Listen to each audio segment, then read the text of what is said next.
अस्सलाम वालेकुम दोस्तों, अगर आपने ये बयान मिस कर दिया तो समझ लेना आपने हजारों और लाखों करोड़ों नेकी को मिस कर दिया, क्योंकि मौलाना पीर अजमल साहब इसमें बयान करने वाले हैं तहज्जुद की नमाज की क्या फजीलत है। तो चलिए बिना टाइम गवाए बयान सुनते हैं तहज्जुद की फजीलत का। तो चलिए वीडियो शुरू करते हैं। अल्लाह ताला जब मुसलमान को तौफीक दे और अल्लाह की बारगाह की जानिब वो रुजू करे तो फिर उसका रवैया ये होना चाहिए कि उसकी तवज्जो हो अल्लाह की जानिब। हमारे यहाँ तस्बीहात पढ़ ली जाती हैं अगर कभी मौका मिले, लेकिन वो ख़ास इन्हिमाक, वो ख़ास शौक़, वो ख़ास ज़ौक़ अल्लाह तबारक व तआला की इबादत का। एक होता है नमाज पढ़ना, एक होता है एहतमाम के साथ नमाज पढ़ना, यानी ज़रा वक्त पे उठना, ज़रा सही करके वज़ू करना, ज़रा शौक़ से मुसल्ला बिछाना। एक होता है तस्बीह पढ़ लेना और एक होता है ज़रा थोड़ा सा ना शौक़ के साथ अल्लाह को याद करना। आप कभी जो मैंने आय करीमा पढ़ी इसकी आप शान नज़ूल देखें। नबी करीम सल्लल्लाहु ताला अलैहि वसल्लम के ना कुछ सहाबा अल्लाह की मोहब्बत के शौक में हुजूर की बारगाह में हाजिर हुए और उन्होंने आके अर्ज पता क्या किया, अर्ज करने लगे, या रसूल अल्लाह सल्लल्लाहु ताला अलैहि वसल्लम सालों बीत गए हैं सजदे करते हुए, हुजूर सालों बीत गए हैं तस्बीह पढ़ते हुए, सालों बीत गए कहते हुए कि सुबहान अल्लाह वो पाक है, हमें सालों बीत गए ये कहते हुए कि अल्लाहु अकबर वही सबसे बड़ा है, सालों बीत गए कहते हुए कि अल्हम्दुलिल्लाह सारी तारीफें अल्लाह के लिए, सालों बीत गए उसकी तस्बीह करते, तहलील करते, तकबीर कहते। हुजूर अब ना हमारा अपने रब से मिलने को जी चाहता है, कभी यह हकीकत मुंतजिर नजर आ न लिबास मजाज में, लाखों सजदे तड़प रहे हैं मेरी जबीने नियाज में। और इकबाल कहने लगे कि तेरे इश्क की इंतहा चाहता हूं, तू मेरी सादगी देख क्या चाहता हूं, मेरा जरा सा तो दिल है मगर शोख इतना, मैं वही लन तरानी सुना चाहता हूं। मेरा भी दिल करता है कि अल्लाह मैं तुझे कहूं, मैं तुझे देखना चाहता हूं जिस तरह हजरत मूसा कलीम अलैहिस्सलाम ने कहा था, और तू मुझे कहे कि लन तरानी तू नहीं देख सकता, जरा सा तो दिल है मगर शोख इतना, मैं भी वही लन तरानी सुना चाहता हूं। फिर कहने लगे भरी बज़्म में राज की बात कह दी, बड़ा बेअदब हूं सजा चाहता हूं। देखो सब लोगों के बीच ही मैंने ये कह दिया।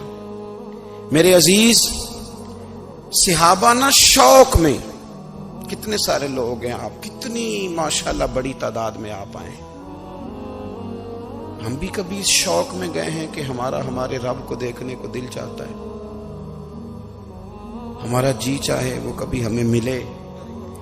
हजरत अब्दुल्ला इब्ने उमर रदी अल्लाह ताला अन्हु, हजरत उमर के साहिबजादे, मक्का मुकरमा में उनकी कब्र है। मैंने जब उन्हें पढ़ा तो मुझे उनसे बड़ा प्यार हो गया, लेकिन आपको पता है वहां जाके किसी शख्स का मजार तलाश करना या पूछना एक मुश्किल काम होता है। तो एक दफा मैं मक्का शरीफ में हाजिर था तो एक गाड़ी वाला ड्राइवर मुझे कहने लगा कि मौलाना मैं आपको जानता हूँ, मुझे आपसे मोहब्बत है, एक बात बताऊँ आपको। मैंने कहा बताओ। कहने लगे हज़रत अब्दुल्ला इब्ने उमर की कब्र देखनी है। मैंने कहा ये तू नहीं कह रहा, ये किसी ने बंदोबस्त कराया है, ये अल्लाह ने तेरे दिल में बात डाली है, ये हो गया तू ले चल मुझे। हजरत अब्दुल्ला इब्ने उमर को नबी पाक ने फरमाया था राजुलुन सालिह, ये नेक बंदा है, ये मुत्तकी आदमी।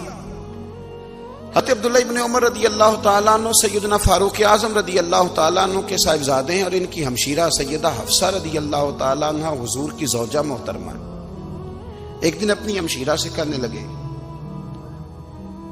कि नबी करीम सल्लल्लाहु ताला अलैहि वसल्लम घर में आए ना, और अगर हुजूर गम उम्मत में परेशान ना हो, तबीयत को हशाश बशाश देखो, तो जरा पूछना तो सही हुजूर का मेरे बारे में क्या ख्याल है, पूछना तो सही कि करीम की बारगाह में मेरा क्या मकाम है, मेरे बारे में हुजूर क्या फरमाते हैं। अब बहन को काम बताए और बताए भी भाई, और फिर बहन वो काम ना करे, ये तारीख में होता नहीं।